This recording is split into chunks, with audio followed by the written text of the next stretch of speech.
Ever stared at an HPLC chromatogram and wondered, why are my peaks so ugly? Or maybe you've upgraded to UPLC and things still aren't perfect. Trust me, I've been there. When separation stinks, it might not be your gradient or your detector. It's probably your column chemistry or even your column type.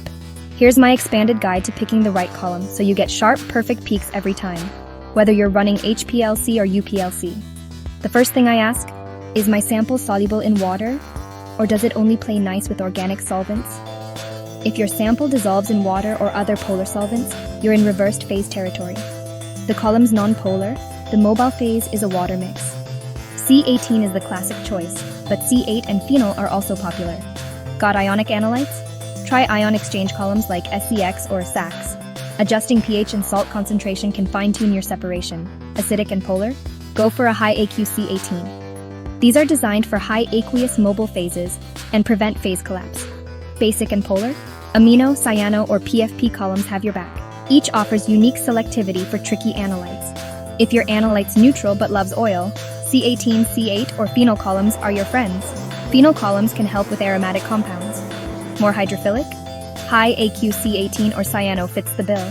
And don't forget, brands like Waters, Agilent, Phenomenex, and Thermo all offer unique chemistries and packing technologies.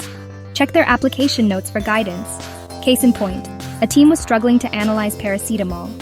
Their C18 column gave ugly tailing, but swapping to high AQ C18 totally fixed it.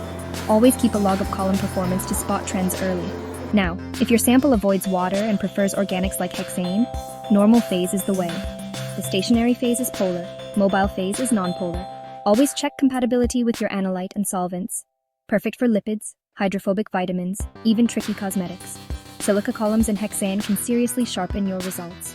Always flush new columns before use to remove storage solvents. Now, let's talk particle size and pore size. HPLC columns usually have 3-5 micron particles, while UPLC columns use sub-2 micron particles, like 1.7 EM. Smaller particles mean higher resolution and faster runoff, but require higher pressure and a compatible instrument. Pore size matters too. 100A is standard for small molecules, while 300A is best for proteins and peptides. Match your pore size to your analyte's size for optimal performance. Practical tips. Always filter your samples in mobile phases.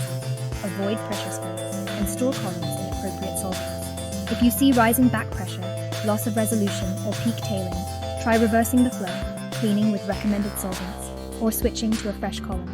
Bottom line, matching your column chemistry, particle size, and pore size to your sample can slash development time in half and give you reproducible, clean peaks. Don't hesitate to consult brand-specific guides and tech support. They're there to help. So next time you see messy separation, remember, always start with the columns. Your chromatogram and your sanity will thank you.